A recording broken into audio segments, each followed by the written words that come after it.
A 15-year-old at this high school gets quite the scare while waiting at the bus stop. I thought I could get kidnapped and never be found again. I'll tell you who and what investigators are looking out for tonight.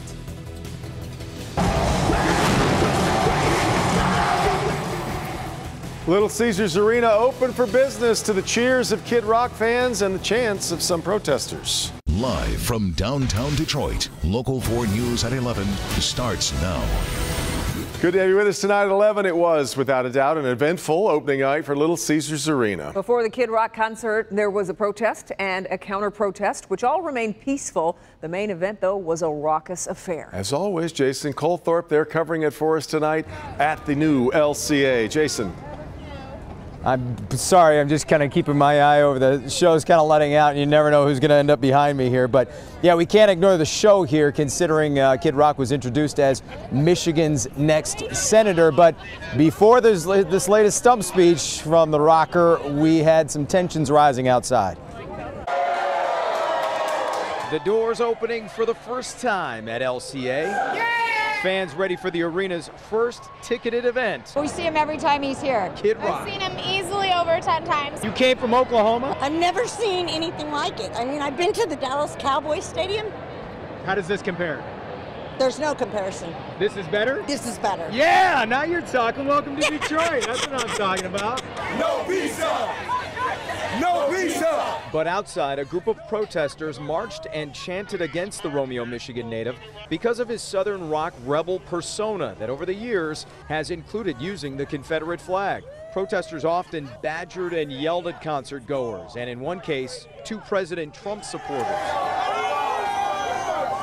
But police were able to keep the peace by keeping distance between those protesters and pro-Kid Rock biker gangs. We had a line of demonstrators that were marching. We had a line of protesters by way of motorcycles pass each other. But the key point to remember is they maintained their professionalism. Finally back in the arena, it was showtime that began with a Kid Rock campaign speech. I said it once, I'll scream it again. I love black people. And I love white people too. But neither as much as I love red, white, and blue. By the way, that's pretty much the same speech he's been giving on tour at every stop. In the end, no incidents outside to report, and security is working with police to make sure nothing happens as the show lets out, which is right now. We're in Midtown at the new LCA. Jason Colthorpe, Local 4. Officers really smart to keep the protesters away from the concert goers like that. Yep. All right. And they made a real effort to do that. Yeah, exactly. And 5 more shows to go. All right, Jason. Now to a welcome sight in Florida. Several hundred utility trucks dispatching across the state, trying to restore power in the aftermath of Hurricane Irma. Among those crews, linemen from DTE and consumers who went down to help. Tonight, 4.7 million people remain in the dark. Gas stations have been packed with folks looking for fuel, not just for their cars, but for their generators, if they're lucky enough to have one at home. The long lines, though, right now are snaking into streets, and the wait in a lot of places is several hours long. National Guard is on patrol in Jacksonville, where street flooding still remains a problem, but across the state, millions of homes damaged. In fact, if you look at the Florida Keys alone, 25% of the homes in the Florida Keys totally destroyed, another 65% damaged, almost all of them affected in one way or another. Now, all day long, you've been opening your hearts and your wallets to help those affected not only by Hurricane Irma, but also Hurricane Harvey. And we appreciate it so much. We want to thank you, our viewers, for helping us raise $430,239 during our Help for Hurricane Relief Telethon in partnership with the American Red Cross and Art Van Furniture. We had a lot of big names stop by, and there was this emotional moment involving Lions quarterback Matthew Stafford and his wife Kelly. You don't know this, but I had the opportunity to talk to your husband, Matthew, on the phone just a little bit ago. So let's listen into what Matthew had to say. Hey Kelly, it's Matthew. I'm at home with the girls watching the telethon, watching you and Hank do a great job raising some money for some people that really need it.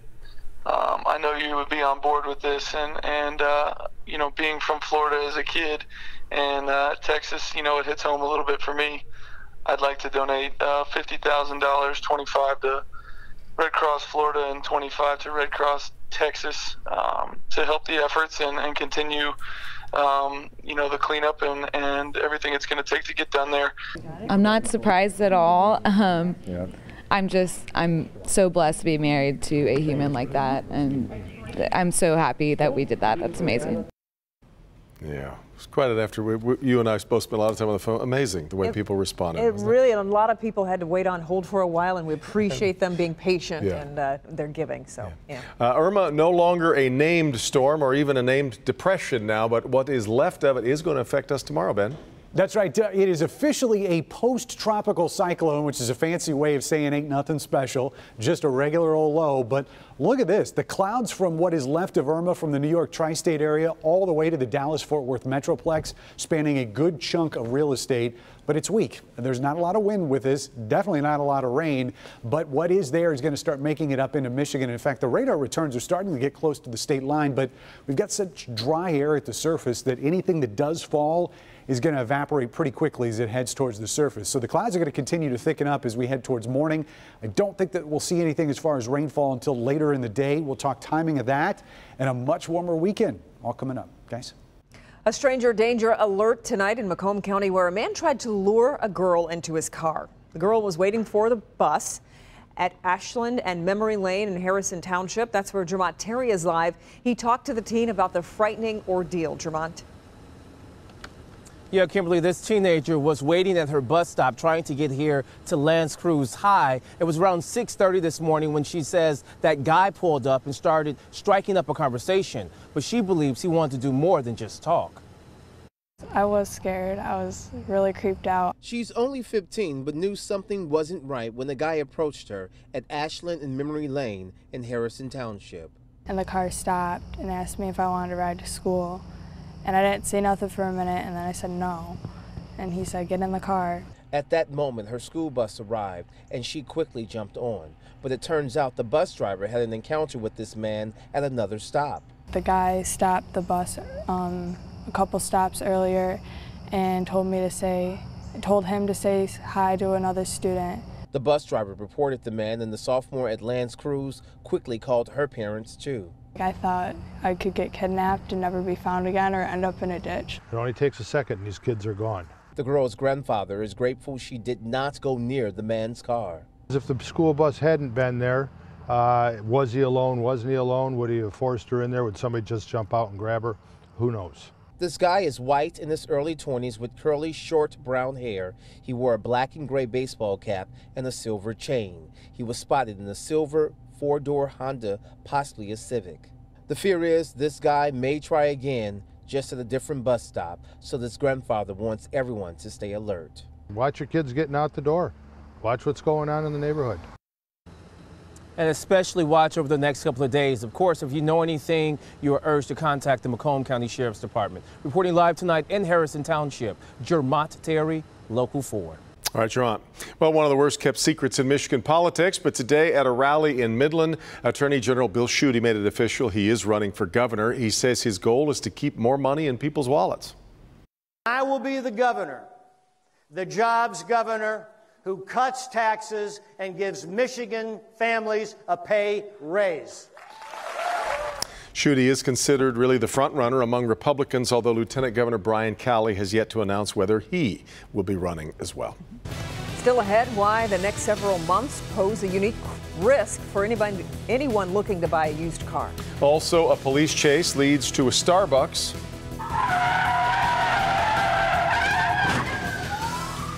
But that wasn't the end of the pursuit. In fact, not by a long shot. We'll show you what happened next coming up. Doc? It's a breakthrough technology now available to local patients.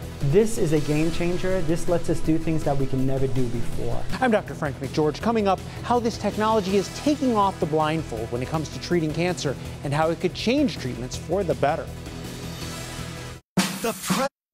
It's a breakthrough technology now available to local cancer patients. This is a game changer. This lets us do things that we can never do before. When the option was brought up, it was not a question in my mind that it was something that I wanted to do. When it comes to treating cancer with radiation, precision is key. This high-tech new tool is allowing doctors to see the cancer and treat it in real time. Our Dr. Frank McGeorge is at Henry Ford Cottage and Grosse Pointe Farms to show us the impact that can have for patients.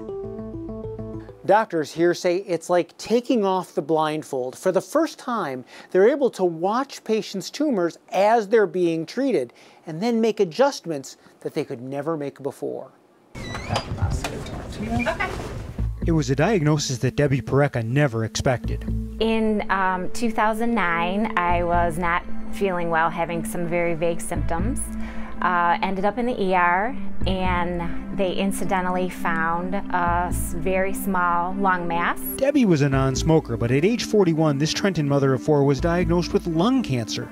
She had surgery to remove part of her lung. So for 7.5 years, I was living cancer-free. And then in May of this year, I found a lump. The cancer was back. This time she needed radiation, but her doctor suggested something new. The V-Ray MR-Linac is a brand new way of approaching radiation. Dr. Ben Movsis is the chair of radiation oncology at the Henry Ford Cancer Institute. He told Debbie about a new therapy using MRI-guided radiation. It's called V-Ray for short. It essentially takes off the blindfold for the radiation oncologist and allows us to see in real time not only where the target is, but also the surrounding normal structures. That means as different parts of the body move, as a patient breathes, for example, the V-Ray shows that, and doctors can make immediate changes. It allows us to make sure that we give the radiation dose precisely to the target and to avoid those other normal structures. How much can that matter? We'll take a look at this example. In a local patient being treated for prostate cancer, the red outline is the prostate. The blue is the area being treated. But see that black blob? It's a gas bubble. Watch as it pushes the prostate out of the treatment area. At that moment, the V-Ray automatically pauses the radiation and then restarts as the prostate moves back into the target area. This is a game changer. This lets us do things that we can never do before. Relax your knees down. For patients, more precise radiation could mean fewer side effects and shorter or fewer treatments. I've been in this field now for a quarter of a century, and I've been waiting for a unit like this for a quarter of a century. That's actually the area that we're targeting. Henry Ford is excited to be the first in the world to have an FDA-approved system like this. The technology can be used to treat many types of cancer, but it's especially beneficial for tumors in the liver, pancreas, adrenal, and lung areas, spots that tend to have more movement. It may also improve care for breast, prostate, kidney, and gynecologic cancers. The main limitation is that a patient can't have any sort of implant that wouldn't be safe in an MRI. I believe this technology is the future of radiation oncology. For Debbie, it was a no-brainer. She was one of the first patients treated at Henry Ford Cottage. When the option was brought up, it was not a question in my mind that it was something that I wanted to do. The only side effect Debbie has experienced is a little fatigue. She still faces chemotherapy, but is grateful V-Ray was an option for her. Now this is really the ultimate in personalized medicine. Patients interested in learning more about the V-Ray can find additional information on the health page at clickondetroit.com. Back to you. Really feels like the future of it. Instead of treating every cancer as if it's the same, each individual's cancer its own thing. And talk about high tech with this. Yeah, wow, isn't it? All right, here's a look at what I'm working on for tomorrow night. His brother tried to fight his heroin addiction, but he lost. You never think it's going to happen to you or affect your family. Now Chris uses his day job to steer others away from opioids, heroin, prescription pain pills, fentanyl. Not that I'm trying to just frighten people, but I hope they are scared, that they see the seriousness of this, that this is real. His message of hope tomorrow at 11. We are in a lovely stretch so far. We're going to get our own taste, though, of what's left of the hurricane tomorrow. Yeah, just a little bit, though, right? Just a skosh. You know, it's hard to believe when you saw what Irma did. Yeah. To see it basically almost nothing right now, shell of its former self. As you look over the new LCA, kind of feels weird to say that, but 63 is where we're at right now. Current temperatures, calm conditions. There is not much wind with what's left of Irma. The only thing we're going to see is some high clouds and some very light showers, and we'll get to that in a second. But I wanted to show you the dry air. We had dew points in the 40s today, which is extremely dry, especially even for this time of year. There is some more moisture down here to the south, so expect the air to be just a little bit more humid, not necessarily even noticeable or muggy by any stretch, but just not as crisp and dry as what we've seen in the past few days. There are the clouds that are on top of us right now. And again, I don't think a lot of this stuff that's showing up on radar is going to reach the ground until we get into tomorrow and Irma gets a little bit closer to us. Now let's go back out into the Atlantic because there is still a hurricane out there. This is Jose, a one-time Category 4 Jose, which right now is just a Cat 1, 75-mile-an-hour sustained winds. This thing's going to loop around, head towards the United States, but it does look like it's going to make that curve back out into the Atlantic. So right now, not a threat to the U.S., but we'll keep an eye on it. Should become a tropical storm by Sunday evening. So that's what's left of Irma right there. It's going to start moving to the northeast. And again, we'll wake up with dry conditions tomorrow. As that gets a little bit closer to us, our best chance of rain is going to be in the evening hours tomorrow. Most of that should be gone by sunrise on Thursday, but that low is going to be close enough to us. There could be a little bit of moisture on the backside of this to give us just a slight chance of a shower, mainly on the east side on Thursday. A lot of us will stay dry. And then, hey, about that weekend. We'll check that out in just a second. Here are your low temperatures tonight. 60 is where we're going for the metro zone, at least in the city. That's mild compared to where we have been as we steadily have been seeing these temperatures increase. A lot of 50s in our south zone. Dundee, Lambertville, Blissfield, all in the upper 50s. West zone temperatures will be in the 50s as well, so no more of those 40s to wake up to tomorrow morning. Even in Sanilac County, one of our cool spots at 54 will be milder than what you've seen for the past few days. Tomorrow we'll get to a high of 74 with the addition of those clouds from what's left of Irma. That is going to keep temperatures just a little bit cooler than normal. And then as we get towards the weekend, here come the 80s for both Saturday and Sunday. But most of that 7-day stretch is above average, which is something that we have not been able to say in quite some time. And those morning lows start getting milder too, so we don't have to worry about keeping those windows shut for too long. Exactly right. Good. Change is coming. All right.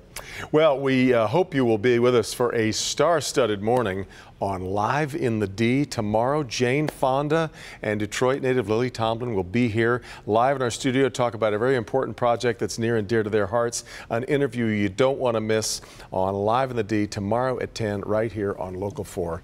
And if you haven't watched their show on Netflix, you're missing something. Very good. It's hilarious.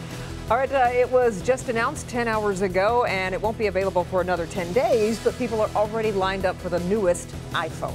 But first, Romulus police forced to chase one of their own cruisers. How someone other than a police officer ended up behind the wheel.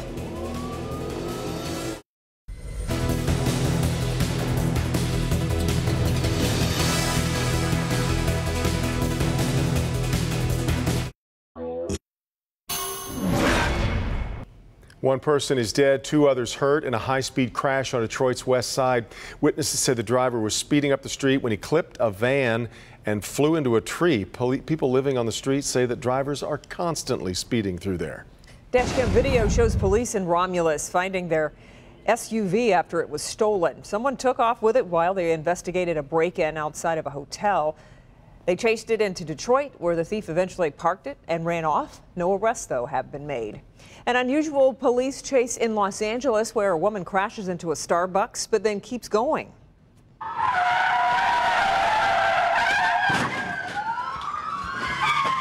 That crash didn't let her slow down. She took off again with police on her tail. Eventually, she slammed into a utility pole.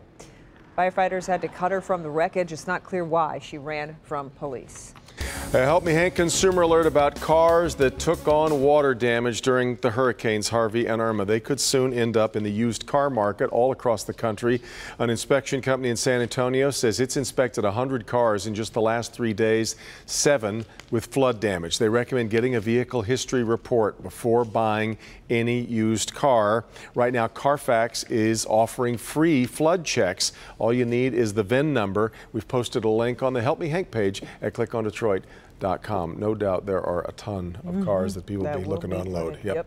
10 hours ago, Apple announced its new iPhones. One man in Australia is already first in line for the new product. This is ridiculous. The YouTube personality posted this video of himself getting supplies and setting up in front of an Apple store. He has tents, sleeping bags, and plenty of food to last until the September 22nd release date of the iPhone 8. He's also enlisted the help of 2 friends to make sure he doesn't lose his #1 spot in line.